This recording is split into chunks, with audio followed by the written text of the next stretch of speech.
Bienvenue au podcast SOS Business. Aujourd'hui, encore un enjeu majeur. On va parler des modèles d'entreprise qui sont en place et pourquoi je veux parler de ça, c'est qu'il y a un taux de roulement assez important au Québec. Selon Pratique RH, en 2024, le taux de roulement moyen était de 28 %. C'est énorme quand on pense au coût que ça représente pour les entreprises. Et on sait qu'en ce moment, les entreprises, dans le contexte économique, on ne peut pas se permettre comme ça de faire des mauvaises embauches tout le temps. Qu'est-ce qui ne fonctionne pas dans le système? Qu'est-ce qu'on peut changer? Alors, aujourd'hui, avec moi, je reçois Nedra, qui est une experte en ressources humaines, en structure et surtout en gestion du changement. Alors, bonjour Nedra, merci d'être avec moi aujourd'hui.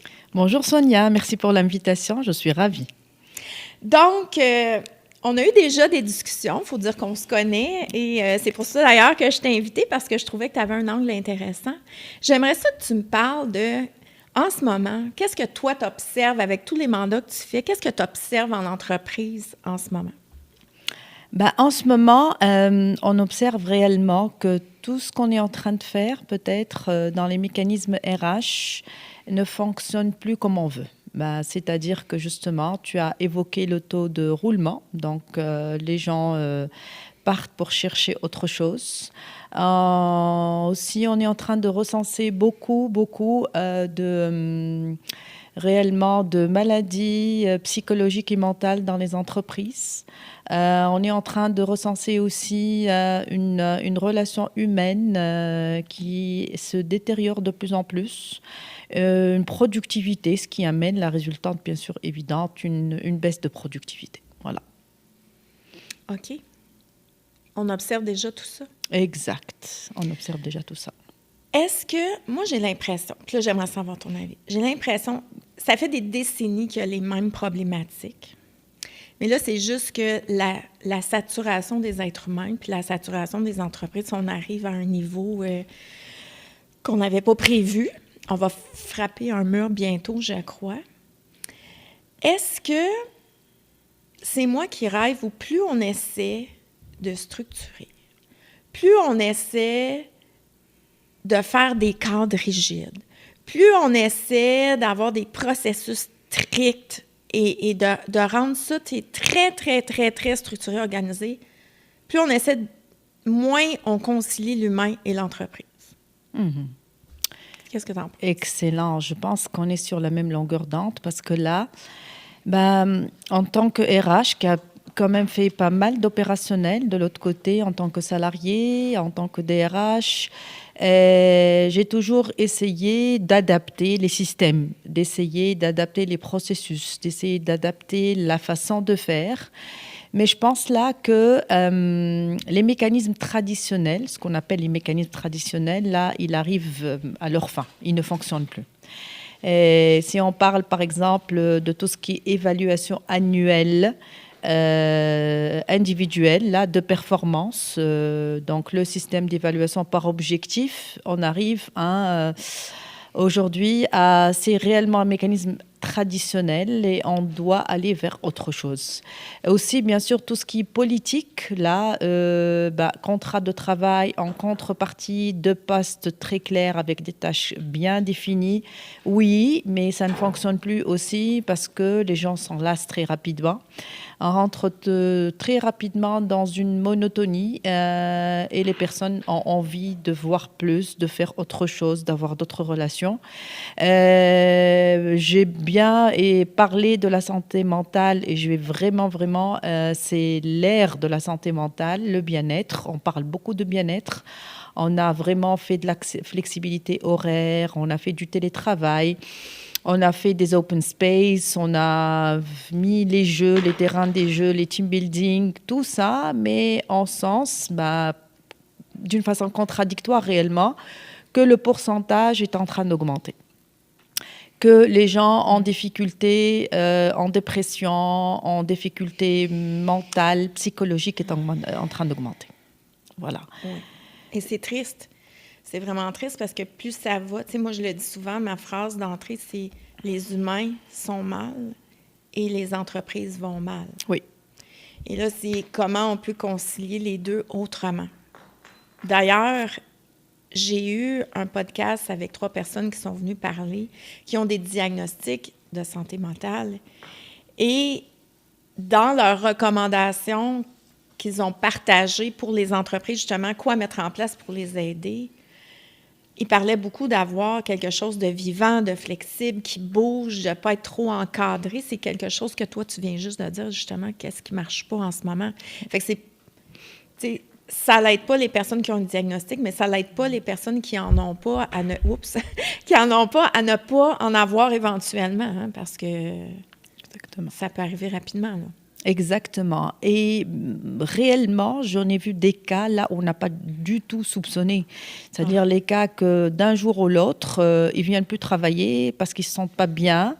Et là, directement, la médecine de travail détecte, par exemple, un surmenage. Ça commence toujours comme ça, par un surmenage. Un surmenage, ce n'est pas dû qu'à la charge de travail, parce qu'avant, on disait que oui, il travaille beaucoup, peut-être il travaille plus qu'il en faut, il a une surcharge de travail, mais ce n'est pas que ça. C'est une surcharge aussi mentale qu'on arrive difficilement aujourd'hui à recenser et même à prévenir. C'est pour ça qu'on se dit « Ah, mais il était bien il y a une semaine, mais qu'est-ce qui s'est passé ?» Parce que l'être humain n'est pas seulement une tâche ou un poste. L'être humain, il est plein d'émotions. L'être humain, il a une vie privée, il a des contraintes financières, il a une famille peut-être à gérer, des enfants, un conjoint, une conjointe, des parents, des amis. Il a perdu quelqu'un, il a quelqu'un qui est malade actuellement. Et tout ça, ça affecte l'être humain. Donc, ce qu'on appelle, nous, le capital humain dans l'entreprise. Et là, on n'est pas censé... Est-ce qu'on est la grande question, d'ailleurs? Il y a beaucoup de RH qui te disent on n'est pas censé aller jusqu'à ce détail de vie privée. Est-ce qu'on est censé aussi savoir si la personne, par exemple, est en train de gérer quelqu'un qui est malade, qui n'est même pas proche, mais qui est affecté par ça? C'est très difficile de le faire, mais si on ne le fait pas, ça va affecter directement la personne dans son travail, sa productivité, sa performance, et donc, bien sûr, la productivité et la performance de l'entreprise. C'est un impact direct.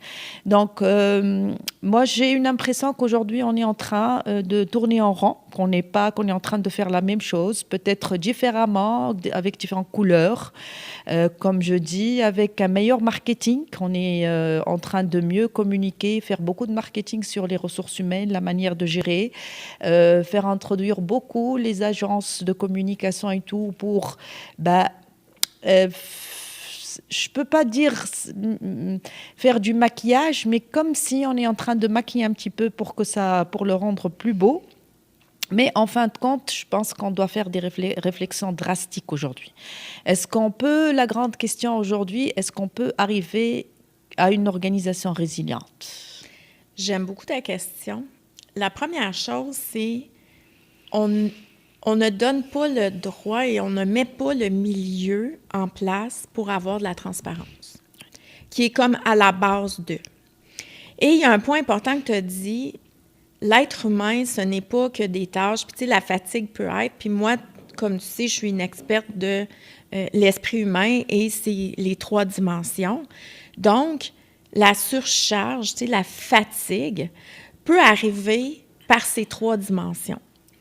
La fatigue cognitive, c'est quand j'ai trop de tâches. Tu sais, quand il y en a trop, à un moment donné, où tu fais une formation, puis à la fin de la journée, tu dis là, je suis plus capable, il n'y a plus rien qui rentre, je ne suis pas capable de processer l'information. Il y a trop de choses à organiser, à prioriser. Tout ce qui a rapport à la réflexion, c'est le côté cognitif. Mon Dieu, j'accroche mon micro, je parle trop avec mes mains. Donc, c'est ça, ça, c'est une fatigue cognitive. L'être humain, c'est aussi une boule d'émotions. Hein? Fait que le côté affectif, tu sais, quand on pleure, après ça, souvent, on dort. Tu sais, c'est fatigant, les émotions. Et en entreprise, on fait vivre plein d'émotions à nos gens qui les drainent. Tu sais, c'est vraiment drainant, les émotions négatives. Et il y en a plein d'émotions négatives au travail. On fait des choses qu'on n'aime pas. J'aimerais ça juste pour le plaisir que toutes les deux, on pense à quelque chose qu'on n'aime pas. Je suis sûre que la face va nous changer. Ah oui. C'est ça. Donc, quand on n'aime pas faire quelque chose, oui, ça vient me toucher. C'est pas... L'esprit, c'est intangible, mais ça a vraiment, vraiment un impact tangible sur moi. Donc, toutes les frustrations, les déceptions, la colère qu'on vit en entreprise, bien, ça va fatiguer quelqu'un.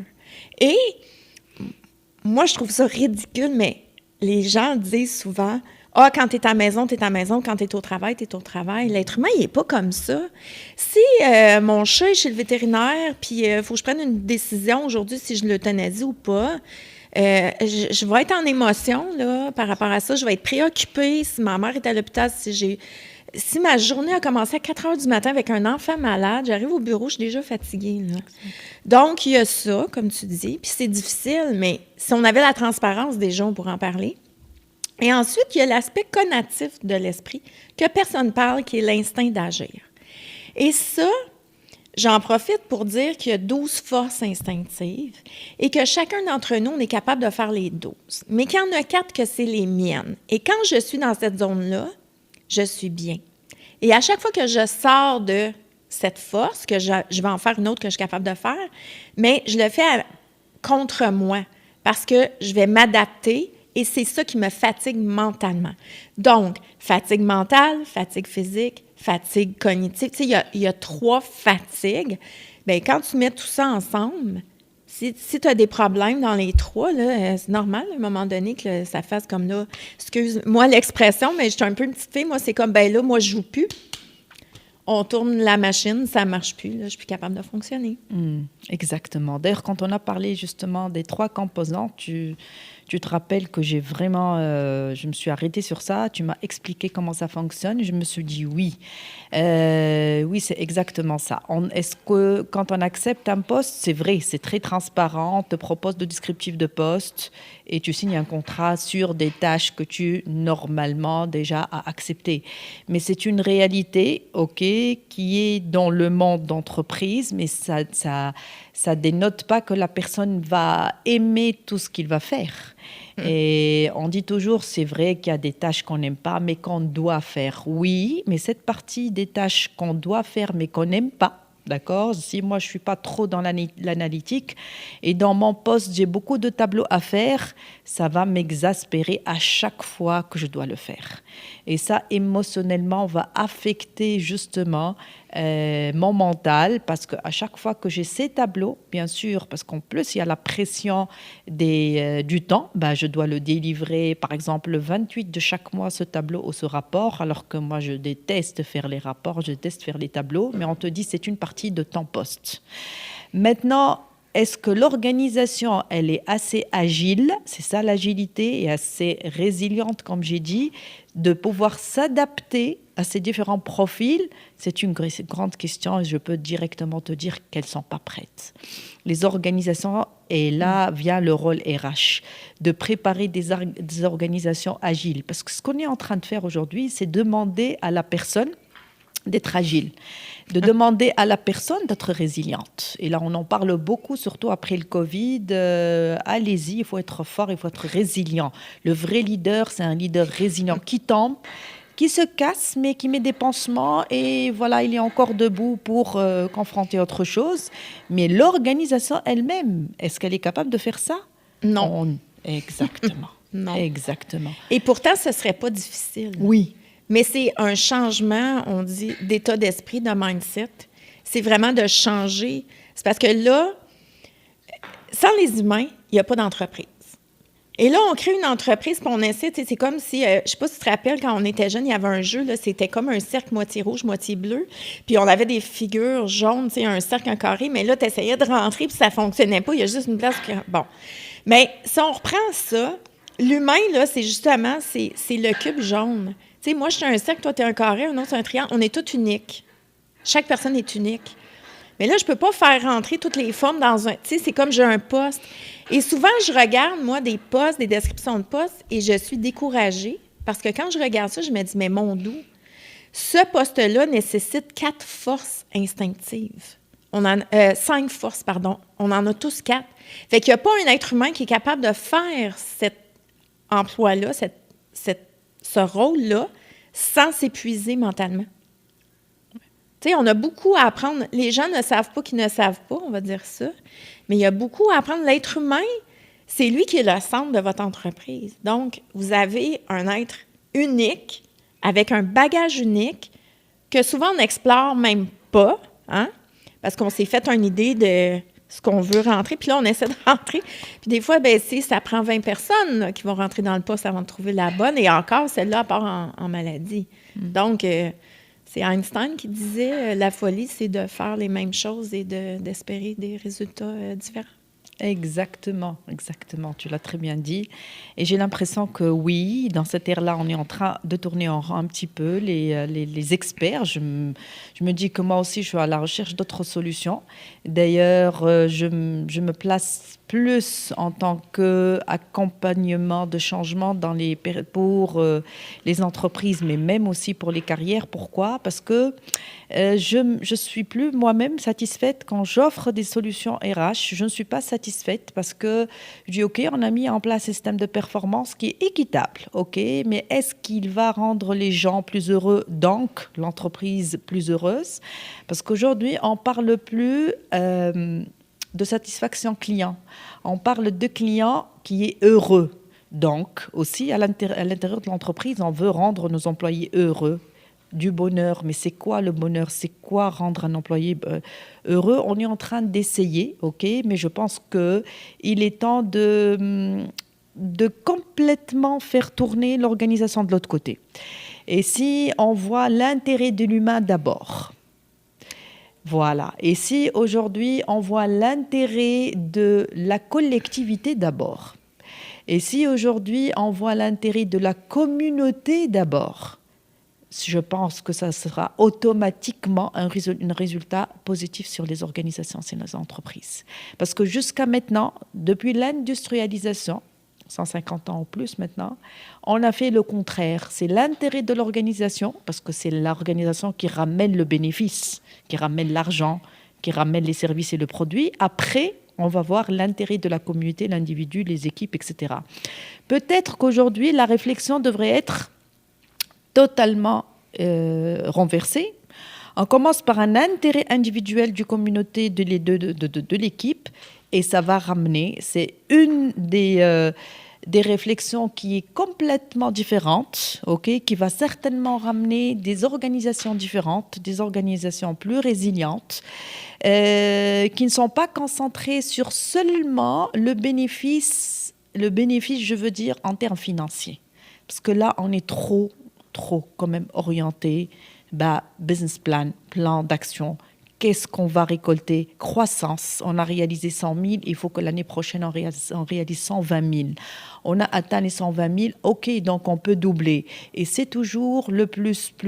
Moi, je parle toujours avec maintenant des chefs d'entreprise qui sont des petites ou moyennes entreprises. Je dis, peut-être essayer d'avoir ce qu'on appelle la croissance maîtrisée.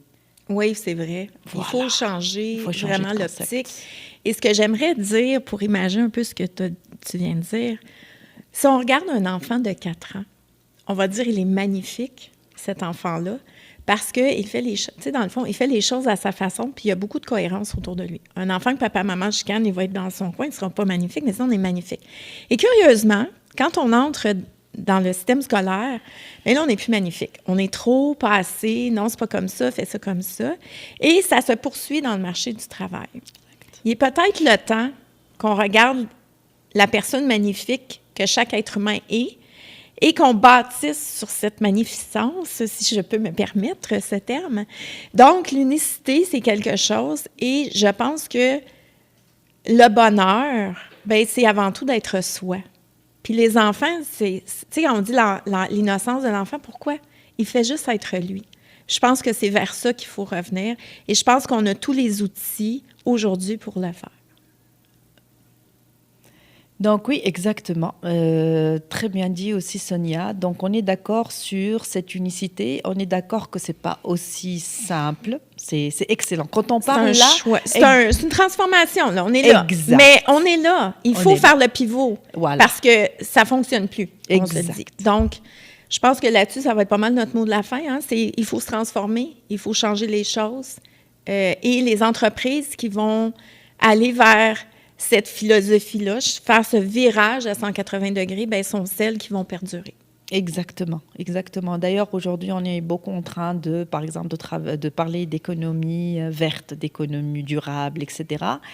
Bah, c'est une transition, c'est pas la vraie solution parce on parle encore d'économie. Quand on parle d'économie, on parle chiffres. Quand on parle chiffres, on parle procédure, processus, tableau, etc., etc. Donc, on est plus orienté vers autre chose que centré sur le bénéfice, sur ce que je vais gagner. D'accord. C'est un cercle qui, certainement, c'est le temps maintenant. Ben, on peut plus. On peut plus de toute façon. Ni la santé des pays est là. En santé, je veux dire en termes de croissance ou en termes de PIB ou en termes de stabilité sociale ou économique, etc. Bah, le monde, vraiment là, il est en turbulence extraordinaire. Oui, tout à fait. Il n'y a pas de stabilité donc, communautaire et donc on ne sent pas, il n'y a pas. Donc les chiffres le montrent. Et ce qui ramène à notre sujet qui est bien sûr le bien-être et le bonheur de l'individu, de l'humain. Bah, s'il n'y a pas d'être humain, si ce n'est pas le centre de ce monde-là, je ne pense pas que... Il y a un avenir. Il y en a un avenir. Il n'y a pas d'avenir, Exact, c'est ça. Exact. Donc, merci Nedra d'avoir été avec moi aujourd'hui pour mon podcast. Je t'en prie. Merci à tout le monde d'avoir été avec moi aujourd'hui et je vous donne rendez-vous dans 2 semaines pour un autre enjeu de nos entreprises.